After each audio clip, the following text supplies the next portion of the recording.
Walaupun mungkin hati aku sakitnya tuh di sini nih gitu. Udah hujatan lah, udah dikatain lah, terus stigma orang, masyarakat tuh menilai aku emosian lah, begini begitu.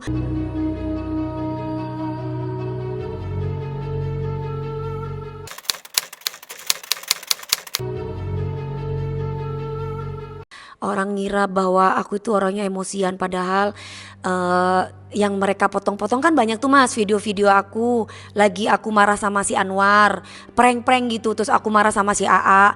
Itu bagian dari Trans TV dan Trans 7. Dan itu aku lagi ngeprank, itu pun yang di-prank seperti Anwar dan yang lain-lain tuh tahu gitu. Jadi bukan aku ngeprangin orang jahat, tapi ini adalah drama yang dibuat di mana aku harus seprofesional mungkin melakukan itu. Dan ketika aku harus menghancurkan meja, itu mereka sudah kasih tahu mereka tuh sudah pecahin loh Mas mejanya supaya biar nanti DP tendang terus itu pecah gitu. Nah itu mereka udah settingin itu. Aku dikasih tahu nanti BDP jalan ke sini, jalan ke situ. Jadi gini Mas, yang kemarin itu aku buang clip onnya, itu masih ada clip on lagi di dalam. Jadi ada 2 clip on. Cuman Mbak DP harus inget ya, clip on ini mainan, clip on ini beneran. Clip on mainan yang harus dibuang. Jangan clip on yang beneran. Kalau clip on yang beneran kan itu mahal. Jadi ini biar pemirsa ngerti ya, paham gitu yang benar tuh di situasi aku. Lah aku buanglah clip on yang yang nggak benar. Tapi ya itu tadi, mungkin kalau orang yang benci dipotong lah, terus kemudian akhirnya memberitakan berita yang hoax. Akhirnya DP emosian padahal itu adalah anggaplah itu sinetron kan Mas. Bedanya itu bukan sinetron, tapi itu adalah reality show di mana mengharuskan aku untuk ngeprank seseorang, dan orang yang diprank itu sudah dikasih tahu sebelumnya gitu. Dan aku kan dikata-katain tuh Mas, disumpah-sumpahin orang. Kejadian dengan almarhum Mbak Julia Perez, masa tidak jadi ini Julius. Pokoknya mereka tuh semua udah hajar aku. Pantas kalau kawin cerai, mana ada laki yang betah gini gitu. Pokoknya mak dasar, pantesan kamu dikutuk, kamu mandul gak punya anak. Pantesan aku gini, astagfirullahaladzim. Tuh maaf ya Mas, pantas kalau bapak lu tuh ibaratnya auzubillah min dzalik, ya Allah semoga papi. Terus gini, gimana bapaknya bisa tenang gini. Aku nangis loh Mas kayak gitu. Aku sedih gitu loh. Maksudnya ya Allah, itu kan kerjaan aku, dimana itu cuman sekedar acting. Dan yang membuat aku heran, banyak orang yang membela aku juga, yang mengatakan bahwa itu prank loh, itu waktu itu syuting pas subuh-subuh, kamu mungkin lagi tidur gitu. Tetap aja orang, alah bukan prank itu, DP memang emosian gitu Mas. Capek lah Mas, ya biarin aja, karena yang namanya jagoan itu menangnya itu pasti belakangan gitu. Jadi buat aku gak penting juga aku menunjukkan bahwa diri aku adalah orang baik misalkan, atau gue orang gimana. Biarkan waktu yang menjawab gitu, karena perjalanan yang sudah aku hadapi hampir 20 tahun di sini, dengan pengalaman aku yang banyak, baik itu ditipu orang, dijahatin orang, bla bla bla, dan pokoknya semua tentang Jakarta yang luar biasa ini, yang keras ini, hanya bisa pasrah sama Allah aja gitu. Karena membela diri pun bukan sesuatu hal yang bermanfaat buat aku gitu. Jadi biarkan waktu yang menjawab ya. Kayak kemarin juga aku kan di Indosiar, ditaruh di aplikasi TokTok itu. Di Indosiar itu aku suruh marah-marah sama Bang Adi. Bang Adi itu bagian keyboard karena ulang tahun. Lah itu aku sudah Bang Debu sudah dikasih tahu. Ketika aku bikin gimmick seperti itu di panggung, itu dipotong sama mereka, dimasukin di di TokTok. Terus dia bilang, nih salah satu DP yang katanya menghormati orang yang lebih tua. Dia sampai bisa marah-marah hanya gara-gara si keyboardnya tidak mau tidak mau melayani dia meminta lagu. Jadi kebetulan aku minta lagu, terus Bang Adi itu nggak ngiringin aku gitu loh Mas, karena skenarionya, karena bagian pemusiknya itu kurang lengkap. Wah itu gimana orang mau ngikutin dia kalau merintah udah kayak sok jagoan. Dia kalau merintah orang kepingin dihormati tapi diri sendiri gak mau hormati. Pantes kalau orang gak ada yang mau ngiringi dia main musik. Padahal pokoknya omongan orang tuh kayak gitu. Jadi aku gini, itu aku tuh gimmick say, karena itu ulang tahunnya Bang Adi gitu. Tetep gak percaya. Jadi aku kudu gimana? Persetujuan semua gitu. Dan aku disuruh oleh produser aku, Bu Maria. Terus kemudian aku disuruh sama, jadi kan tim kreatif ini di Indosiar itu sudah briefing tuh meeting mas. Permainannya kan kalau maaf ya mas, ini kan acara besar bukan acara kecil, dan ini panggung besar, panggung mewah, dan ini nasional, ditonton seluruh dunia bahkan, karena kan apalagi lagi digital ya, sekarang lagi musim digital, otomatis orang bisa nonton secara streaming, mau itu di Singapura, berarti kan udah mendunia. Nah, apa iya acara panggung seperti itu tiba-tiba kita mau marah-marahin orang mas? Kan logikanya kan gak mungkin, karena kita pemain ya aku harus mengikuti secara profesional. Itu gue dihajar habis-habisan. Satu lagi mas, gini, orang itu bilang tentang si AA gitu. Jadi ada salah satu pergimikan lagi nih, ngejuri. Ceritanya aku ngejuri, ada perempuan ini sampai saat ini juga menyerang aku, tapi aku tidak perlu sebut namanya, nanti dia makin tenar juga kan, ya kan, menguntungkan dia ini tiba-tiba orang kreatifnya ngomong sama aku, Mbak DP nanti ada gimmick ya, Mbak DP nanti marahin AA Angga, terus Mas Angga jangan menyolot. Mas Angga seolah-olah nurut sama Mbak DP. Jadi Mbak DP ini harus nyerocos, dan Mas Angga tuh kayak mati kutu, ibaratnya seperti suami yang takut sama istri gitu loh.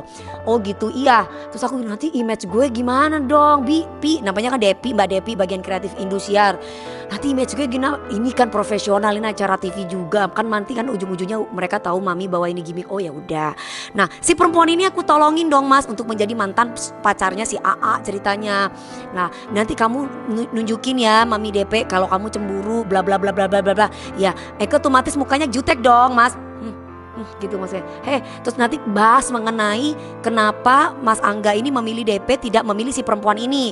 Karena nanti mami jawab bahwa mami lebih kaya daripada, ya aku ikutin dong. Ya gak mungkin lah dia pilih kamu, dia pasti pilih aku lebih kaya daripada kamu. Karena dia ngomongnya bahwa ini lihat nih aku seksi, aku begini, aku begitu. Walaupun lu seksi tetap dia gak pilih lu, makanya dia sama gue karena gue tuh kaya. Gue sampai sekarang apa lu dialognya say. Nah gitu mas. Terus tiba-tiba mas aku dihajar, jangan sombong lu, jangan mentang-mentang kayak gaya. Si perempuan yang aku bikinin gimmick ini kan berarti aku sudah berbaik hati sama dia dengan mengangkat derajatnya dia, bermain gimmick dengan dia gitu loh. Walaupun aku gak tahu dia ini siapa, yang katanya artis naga suara, dan gue bantuin dia, gak ada rasa terima kasihnya. Selepas syuting mas, dia nyerocos dong di akun TikTok. Dia bilang bahwa DP itu mau sama bekas gue, dan aku simpan itu semua bukti-buktinya. Kalau aku jahat mas, udah aku laporin mas. Cuman nanti kalau ngelaporin salah gak ngelaporin, ini orang makin kurang ajar. Sukses mas, saking suksesnya aku dihujat, aku dikata-katain begitu, aku dikata-katain lu pelihara lagi mau kondo, cuman masalah begitu aja lu sampai ngata-ngatain orang lu lebih kaya, katanya gitu. Padahal ya Allah Gusti, itu kan gimmick. Sampai aku bilang sama orang Indosiar, sampai aku bilang sama Bu Maria selaku bos Indosiar, Bu itu tolong dong Bu bilangin sama perempuan itu yang ikut gimmick dengan saya, kenapa dia begitu sama saya. Oh ya nanti aku bilangin. Akhirnya dikasih tahu, lu tuh harusnya berterima kasih dong sama DP, lu udah dimainin gimmick coba. Tapi aku dibalas dengan begitu, tapi aku gak bisa apa-apa, cuman bisa ya Allah, bukan aku tidak bisa bertindak ya mas, cuman alangkah lebih baik kan jadi orang pemaaf gitu kan. Walaupun mungkin hati aku sakitnya tuh di sini nih gitu. Udah hujatan lah, udah dikatain lah, terus stigma orang masyarakat tuh menilai aku emosian lah, begini begitu. Maksud aku, gue nggak pernah berantem guys. Setelah aku berantem sama almarhum, terus kemudian ada masalah dengan itu yang itulah ya, sampai papi aku meninggal, sampai sekarang pun aku gak pernah punya masalah sama siapapun gitu loh. Dan ketika aku bermasalah dengan ponakan yang dulu itu, semua orang juga udah tahu kan siapa duluan gitu. Jadi menurut aku, kan aku bilang orang tua itu adalah segalanya buat aku. Jadi ketika ada video yang dipotong-potong, makanya kan ada berita gini mas, ada pasalnya loh, memberitakan sesuatu yang hoax. Itu ada pasalnya lo, hati-hati. Kalau aku ngikutin amarah, kalau aku tidak sabar, mungkin aku bisa masukin mereka gitu. Tapi keuntungan buat aku apa? Satu, seandainya pun aku bisa masukin orang ke penjara, aku pasti akan mikir mas, aku pasti akan begini, ya Allah kenapa aku jadi orang jahat, kenapa sih aku tidak memaafkan dia gitu. Dan itu pasti akan jadi beban moral buat aku gitu loh. Walaupun aku bukan berarti aku tidak mampu gitu loh mas, tapi kadangkala aku dikasih tahu sama mami, gini nak, tapi pakai bahasa Madura gitu, campur bahasa Jawa gitu. Mon beun roa masuk aki orang ke penjara. Iya cen pese bisa majer kapi. Uang bisa membayar semuanya dan kamu bisa masukin orang ke penjara. Tapi beun kudu sadar, tapi kamu harus sadar bahwa suatu saat nanti, pada suatu saat nanti kamu itu bukan dilahirkan dari orang atau bukan dilahirkan dari orang tua yang jahat. Kamu tuh bukan dilahirkan dari orang yang jahat. Kamu pasti akan menyesal di kemudian hari. Yang seharusnya kamu bisa memaafkan biar kamu makin diangkat derajatnya sama Tuhan, tapi kamu malah membalasnya dengan memberikan penderitaan orang itu untuk dipenjara, kata mama. Jadi jangan ngikuti nafsu, kata mama. Aku kan selama ini kan memang bukan hanya sebagai penyanyi, tapi kan aku sebagai artis. Aku harus profesional. Karena ketika aku memerankan itu ada kontraknya, bukan tidak ada kontraknya loh guys.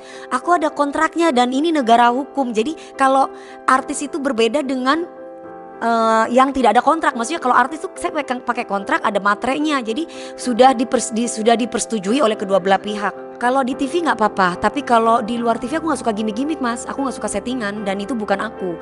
Kalau di TV nggak apa-apa, misalkan nih ngeprengin siapa dan orang itu tahu, atau main sinetron atau main film, aku harus memerankan itu. Ya habis gimana lagi kerjaannya di situ? Gimana? Memilihnya itu bukan settingan, tapi ketika kita memerankan sebuah tokoh, misalkan nih tokoh antagonis di reality show untuk ngeprank siapa, untuk apa, untuk naikin rating, aku rasa nggak masalah. Karena memang itu adalah tanggung jawab aku sebagai seorang seniman yang bisa memberikan kepuasan untuk station mas. Gitu. Sekarang bagaimana pemirsa atau masyarakat untuk melihat itu secara lebih luas lagi gitu. Jadi jangan sampai langsung percaya, bener nggak ini Dewi Persik, bener nggak ini sesuai dengan skenario atau permainan TV gitu. Pemirsa, demikian kabar terbaru dari dunia hiburan tanah air. Jangan lupa like, comment, dan subscribe SG Entertainment untuk menyaksikan video-video selanjutnya. Sampai jumpa.